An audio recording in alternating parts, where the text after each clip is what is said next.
Assalamualaikum warahmatullahi wabarakatuh. Perkenalkan, nama saya Kafa Nabil Birri dari kelas 1A Hukum Bisnis Syariah. Sekarang saya akan menjelaskan mengenai ilmu nasikh mansukh dalam Al-Quran.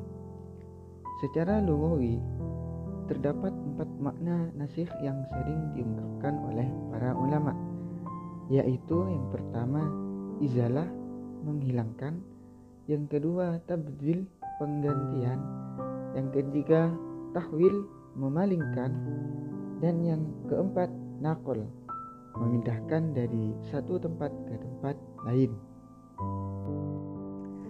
Sedangkan dari segi terminologi, sebagaimana Az-Zarqani menyebutkan, yakni raf'al hukmi syar'i bil khitab syar'i, menghapuskan hukum syarak dengan khitab syarak pula, atau raf'ul hukmi bid dalil syar'i, menghapuskan hukum syarak dengan dalil syarak yang lain.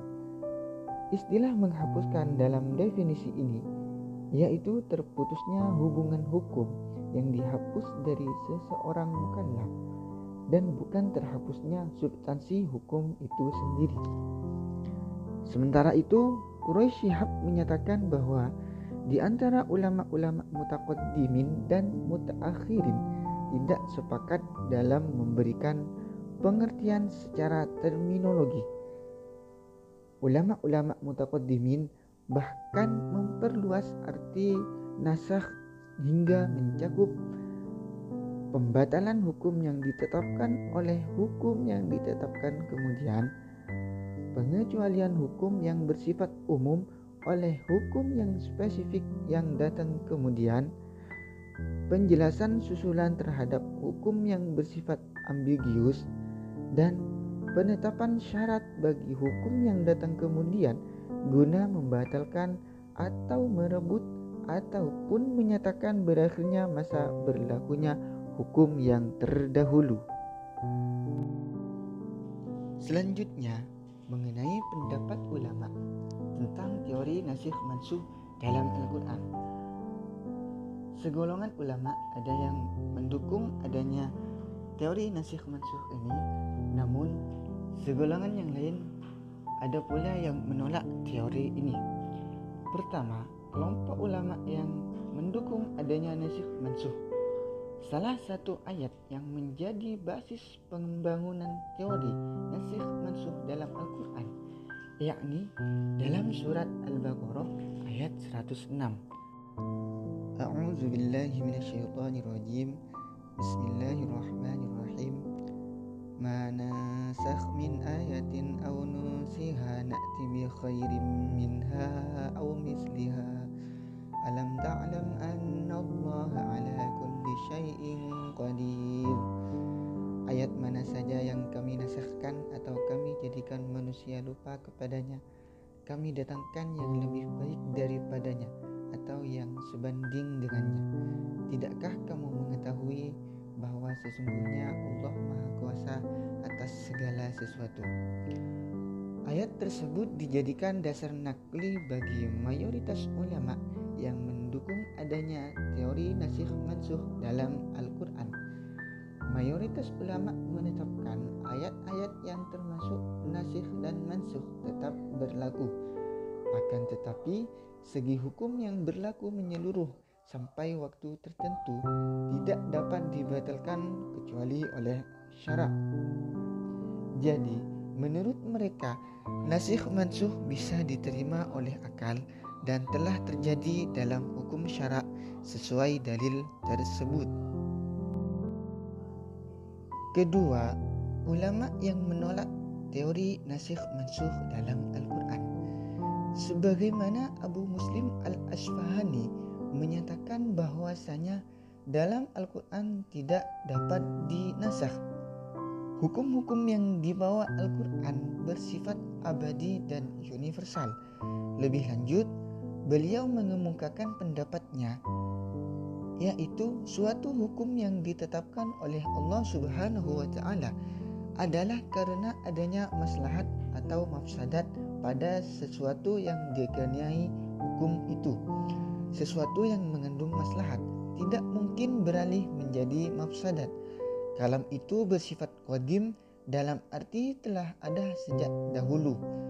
Sesuatu yang bersifat qadim tidak mungkin dicabut.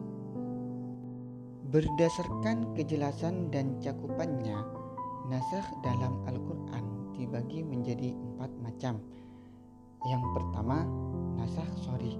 Nasakh sori yaitu ayat yang secara jelas menghapus hukum yang terdapat pada ayat terdahulu. Misalnya, ayat tentang qital pada ayat 65 surat Al-Anfal yang mengharuskan 1 orang muslim melawan 10 orang kafir. Ayat tersebut menurut jumhur ulama dinasakh oleh ayat yang mengharuskan 1 orang mukmin melawan 2 orang kafir pada ayat 66 dalam surat yang sama. Yang kedua, nasakh zimmi. Nasakh zimmi yaitu jika terdapat 2 nasakh yang saling bertentangan dan tidak bisa dikompromikan, dan juga keduanya turun untuk sebuah masalah yang sama serta kedua-duanya diketahui waktu turunnya. Ayat yang datang kemudian menghapus ayat yang terdahulu. Contohnya, ketetapan Allah yang mewajibkan berwasiat bagi orang-orang yang akan mati yang terdapat dalam surat Al-Baqarah ayat 180. Ayat tersebut menurut pendukung teori nasakh dinasakh oleh hadis la wasiyah li waris. Tidak ada wasiat bagi ahli waris. Yang ketiga yaitu nasakh kulli. Nasakh kulli yakni menghapus hukum yang sebelumnya secara keseluruhan. Contohnya, ketentuan iddah 4 bulan 10 hari pada surat Al-Baqarah ayat 234 dinasakh oleh ketentuan iddah 1 tahun pada ayat 240 dalam surat yang sama. Yang keempat, nasakh juz'i. Nasakh juz'i yaitu menghapus hukum umum yang berlaku bagi semua individu dengan hukum yang hanya berlaku bagi sebagian individu, atau menghapus hukum yang bersifat mutlak dengan hukum yang bersifat muqayyad.